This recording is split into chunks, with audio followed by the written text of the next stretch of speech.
Malcolm Reed, the visionary CEO of one of America's fastest-growing tech investment firms, stepped aboard SkyNova Flight 112 with a calm confidence that came from years of leading quietly but powerfully. Dressed in a tailored charcoal suit with a sleek leather duffel slung over his shoulder, he moved through the cabin with grace and dignity. Malcolm was not one to draw attention to himself. He preferred substance over spectacle, but as he settled into his first-class seat, the faint ripple of glances from fellow passengers was unmistakable. It wasn't curiosity, it was the quiet discomfort some felt when someone like Malcolm occupied a space they weren't used to seeing him in.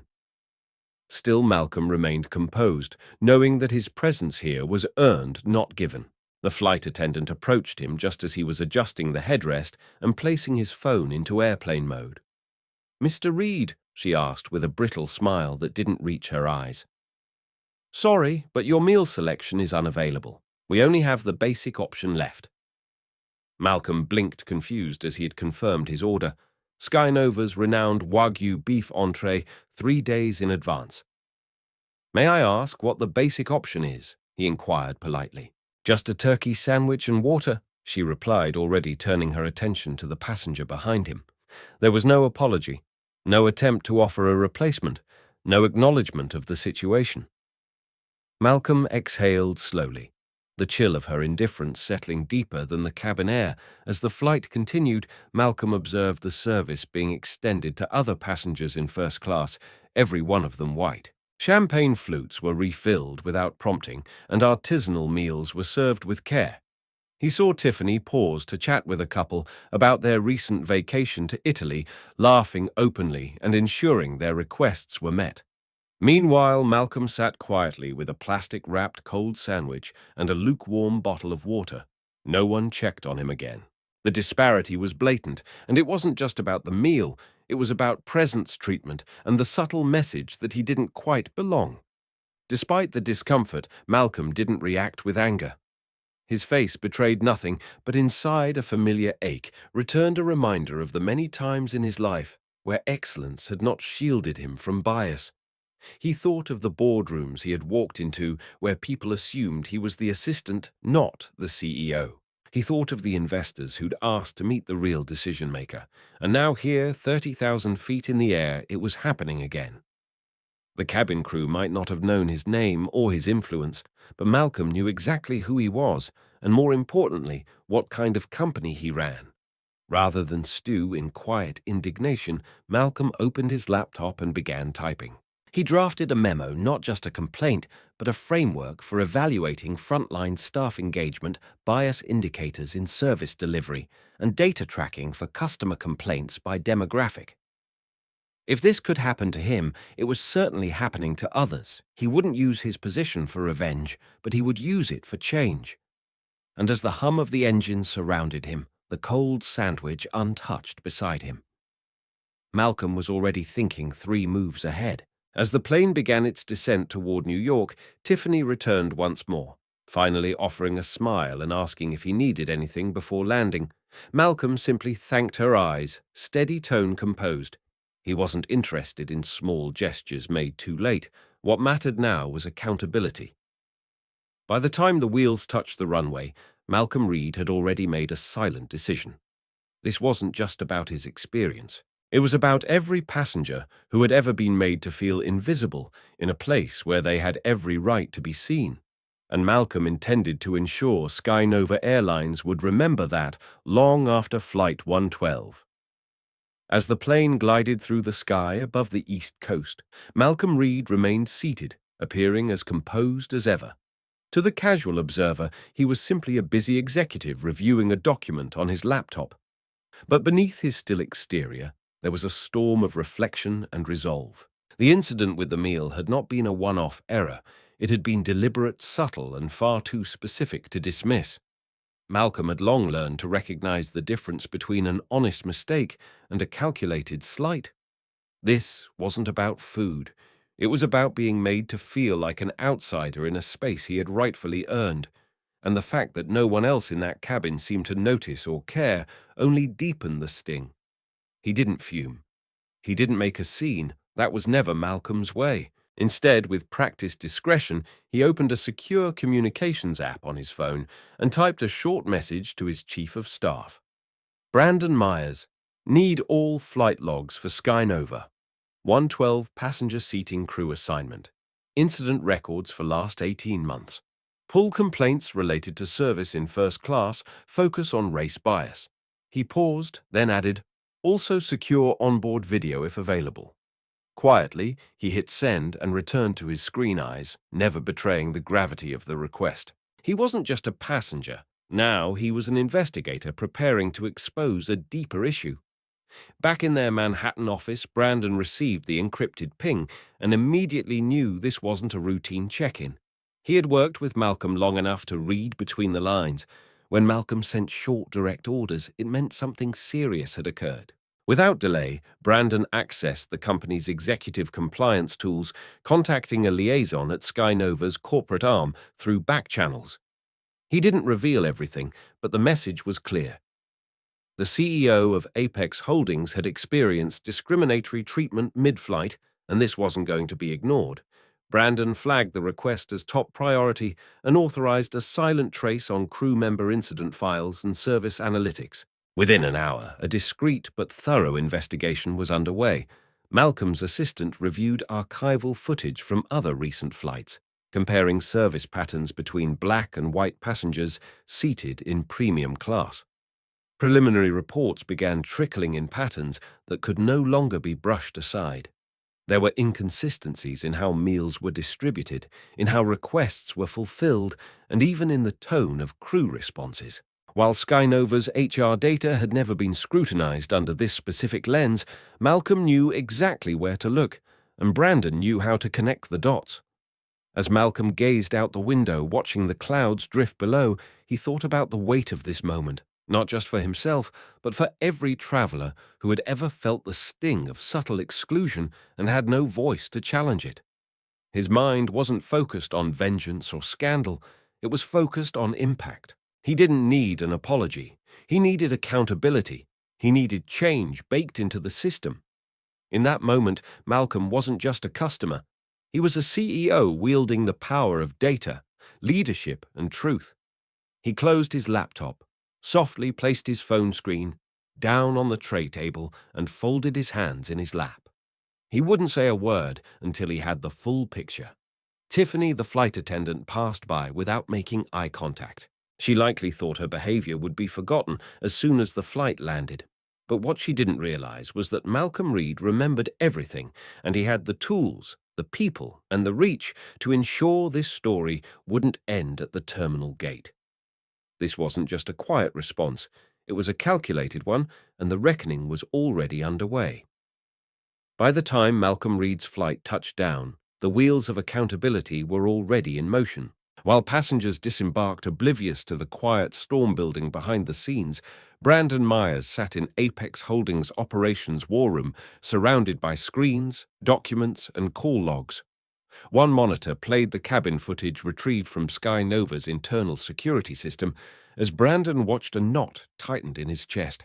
There, clear as day, were Tiffany and another flight attendant standing in the galley smirking as they recounted how they downgraded Malcolm's meal without hesitation. Tiffany chuckled. Well, that shut him up. He can enjoy his turkey sandwich like the rest of Coach. Her colleague laughed too, then shifted the conversation to how polished and proper the white passengers in rows 1A and 1B looked, calling them true first-class material. The footage was damning. Not just because of the overt prejudice, but because of the casualness with which it was delivered. It wasn't a slip-up, it was culture. Brandon documented timestamps, flagged keywords, and secured the original raw files for safekeeping. Then he shifted to internal complaint records.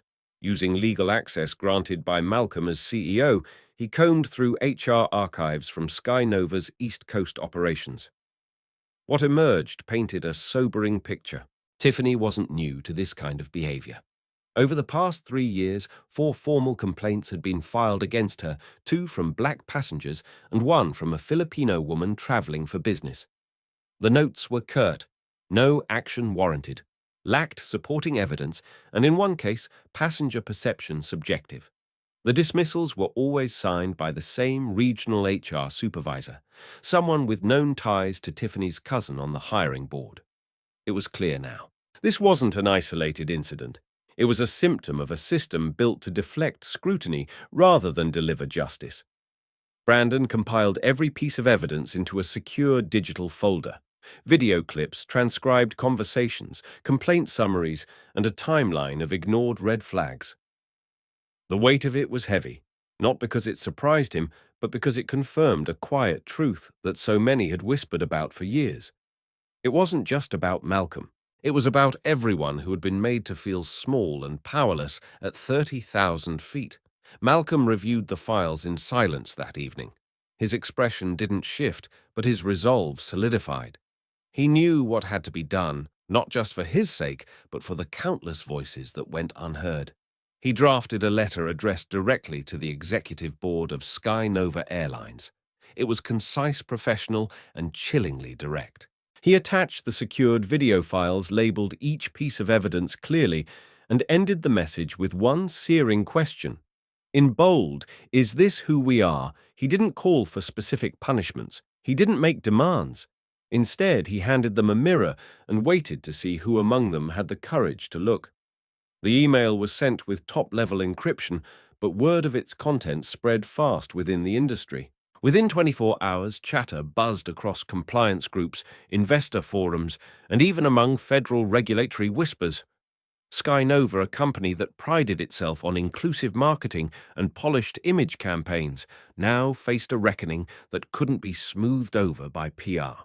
Behind closed doors, board members began reviewing the footage in stunned silence. One of them, a veteran executive who had long dismissed bias training as a formality, stood up halfway through the video and walked out of the room visibly shaken. Malcolm didn't wait for applause or drama. He returned to his regular duties at Apex Holdings with the same professionalism he always carried, but everyone around him sensed a shift. He had opened a door that couldn't be closed. The next move wasn't his to make it belong to SkyNova. Yet even as he stepped back, the message was clear. Silence had never meant consent, it had only meant patience. And now that patience had run out, the terminal at JFK buzzed with its usual chaos, luggage wheels clacking on tile flight announcements echoing overhead, and travelers hustling through concourses. But at gate C-17, something unusual was unfolding behind the scenes. As the passengers from SkyNova Flight 112 disembarked, a discreet team of corporate security officers and HR executives waited in a side corridor, their badges visible and their expressions stern. As the flight attendants exited the aircraft, they were quietly escorted away from the public eye and into a private executive conference suite within the terminal where the air was cold with tension. Tiffany and her colleagues exchanged glances, confused but unconcerned, perhaps thinking this was a routine compliance check. Inside the conference room, the HR director began reading from a scripted protocol, but before the formalities could continue, the door opened without announcement. Malcolm Reed stepped in, calm but purposeful, dressed in the same attire he had worn on the flight. No executive suit, no entourage, just the man they had dismissed hours earlier. The shift in the room was immediate. Tiffany's smirk evaporated. Her co-attendant sat bolt upright, unsure whether to apologize or explain. Malcolm didn't wait for either. He placed a black leather folder on the table and opened it to reveal printed stills from cabin security footage, internal complaint documents, and transcripts of recorded conversations. His voice was quiet, but his authority was absolute. "This is not a misunderstanding," he said. "This is systemic failure. You each made choices that violated not only our service standards, but our core values as a company." As he spoke, he maintained eye contact, not out of vengeance, but out of principle. SkyNova's mission is built on respect, dignity, and trust. What happened on Flight 112 is a betrayal of that mission. He turned to the HR executive and gave a simple nod. Without hesitation, termination letters were handed to each crew member present. Tiffany reached for hers with trembling fingers, the color draining from her face. No rebuttals were offered. No pleas were made. The evidence was too clear, too overwhelming. For the first time in their careers, they realized that the consequences of their bias would not be buried under bureaucracy. The silence in the room lingered long after the words had been spoken.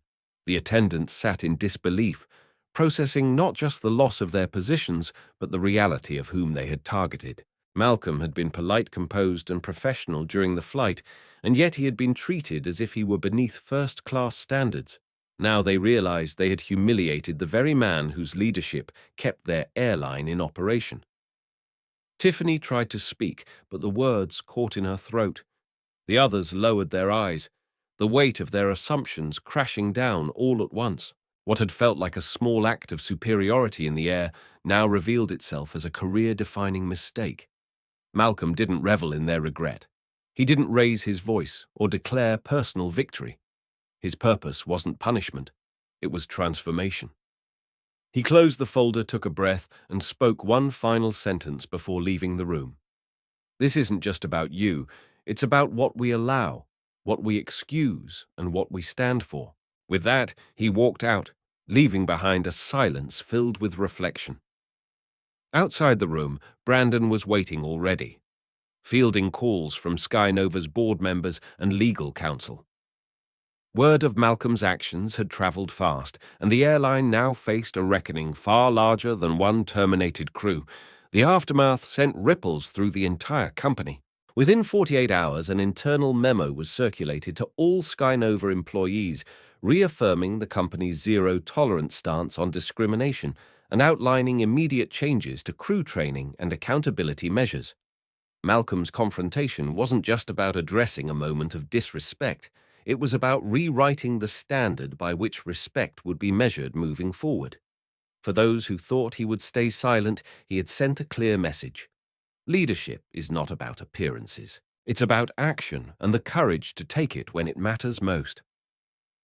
In the weeks that followed the incident on Flight 112, Malcolm Reed moved deliberately but forcefully. He knew that firing a handful of flight attendants wasn't enough. The rot went deeper into company culture. Training gaps and the quiet blind spots of leadership that allowed bias to operate unchecked. Standing before the SkyNova executive board in a high-security conference room overlooking the Hudson River, Malcolm presented a detailed data-backed proposal. His voice was firm yet measured as he laid out 3 key pillars for transformation: mandatory bias, training for all crew and ground staff, a customer experience audit system with real-time transparency metrics, and a reshuffling of leadership roles based on proven cultural accountability. He didn't mince words. This isn't just about policy, it's about principle. If we don't lead with integrity, we're not leaders at all. There was silence at first, not resistance, reflection. The board members, many of whom had never personally experienced what Malcolm had endured, now understood the gravity of inaction. One by one they nodded. The vote was unanimous. Not only were his reforms accepted, but he was also asked to lead a new internal initiative, Project Equifly. It would be a task force operating at the intersection of operations ethics and customer relations, tasked with rooting out bias in all its forms, visible or invisible. The project would report directly to the CEO and the board, and Malcolm would have full autonomy in choosing his team. This wasn't just a gesture, it was trust and acknowledgement that the man who had been disrespected in Seat 2A now held the pen to rewrite the culture of an airline. Malcolm wasted no time assembling his team. He brought in experts from civil rights organizations, behavioral psychologists, experienced flight crew, and hospitality veterans. Together, they overhauled training modules, restructured incentives, and implemented a new employee evaluation system that emphasized emotional intelligence as much as technical skill. Flight simulations were introduced where crew members were evaluated on handling diverse passenger profiles. Anonymous passenger feedback was now linked directly to performance reviews, and most importantly, internal stories. Both good and bad were now shared company-wide to foster learning and empathy. The message was simple. Dignity isn't a luxury service, it's a baseline expectation. 3 months later, Project Equifly published its first report revealing marked improvements in crew conduct, passenger satisfaction, and incident reduction across all routes. Malcolm didn't seek media attention for it, he simply kept doing the work. But change, when real, has a way of showing itself. Flight crews began sharing their own experiences of awakening, how they now saw passengers through a different lens, how unconscious habits were being replaced with conscious care. The ripple effect reached hiring practices, promotion pipelines, and even cabin design, ensuring accessibility and inclusivity were no longer afterthoughts. The transformation wasn't instant, but it was undeniable. The culture was shifting, and respect was becoming policy, not just philosophy.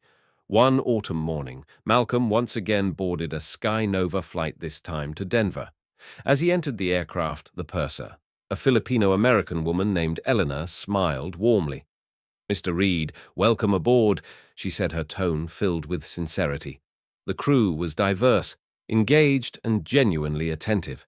There was no grand gesture, no red carpet, just a quiet dignity that permeated every detail, from the perfectly heated meal to the handwritten welcome card in his seat pocket. Malcolm didn't need recognition. What he needed and finally saw was respect made real through action. It was a small flight, but to him it marked a long journey completed. As the plane cruised above the Rockies, Malcolm looked out the window, not with pride, but with peace. The memory of that cold turkey sandwich had faded, but the lesson it taught endured. Sometimes change doesn't come with noise, it comes with persistence. And sometimes the most powerful revolutions begin with a man who refuses to accept less than human dignity. Project Equifly wasn't just a task force.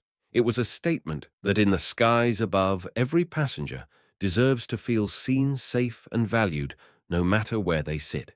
If this story moved, you don't forget to subscribe to Deep Inside HQ, where we uncover the hidden truths behind power, prejudice, and personal courage. Every week we bring you real stories inspired by real challenges, showing that even quiet actions can spark massive change. Like, comment, and share this video if you believe in fairness, dignity, and accountability, because the more we shine a light on injustice, the closer we get to building a better world for everyone.